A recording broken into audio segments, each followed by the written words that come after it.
Because this object, whatever it was capable of communicating with you in your mind. That object, or whatever was controlling that object, was also connecting to me through the mind, through my mind. Now, you learned, didn't you, that this was the tip of an iceberg. It wasn't Correct. just you. Correct. What did you learn? Well, my work, coincidentally, shortly after that, led me in support of another particular part of the program, which deals directly with looking at this piece right here, which is there a component on the summoning side that we call, and the operation side of these non-human craft that has to do with consciousness, or at least a field of consciousness that perhaps humans can tap into, and maybe all beings in the universe can tap into. What is a psionic? A psionic person is someone with a predisposition for extral, temporal, you could say, abilities and sensitivities. Someone who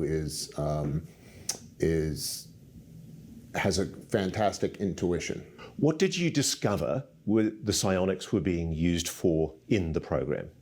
In the program, there was certainly a desire to explore the idea that perhaps UAP could be summoned, could be communicated with, could be controlled, and could be persuaded to land, all by deploying people with psionic abilities to interface and communicate with the UAP. And did you see that happen? Yes, I did. So there were people who were purportedly psionically gifted who were brought into the program. Yes, there were. Where did they come from? They come from all over. They're not, and all over, I mean, from outside the United States as well as in. And how are they detected? How are they picked? You know, I don't really know. You'd have to ask somebody else. I'm told that there are particular indigenous communities around the world, Native Americans, people in different third world countries, who apparently have enhanced psychic abilities that are recognized. Sure. I think most people could grasp the idea that perhaps people that are from other cultures, you know, our culture leaves a lot to be desired when we look at the contaminants that exist in our food, contaminants that exist in our drugs, and contaminants in our culture.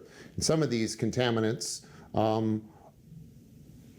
it turns out, aren't great for your spirituality or your consciousness or your psionic abilities. And so those who live a particular lifestyle or live in a culture where they have a more natural or direct way of life with nature and their surroundings seem to, that within those groups of people, there's a little bit higher demographic than there typically is for those with a psionic ability. So these people are sought out and are used to contribute to the research that might be going on with the psionic.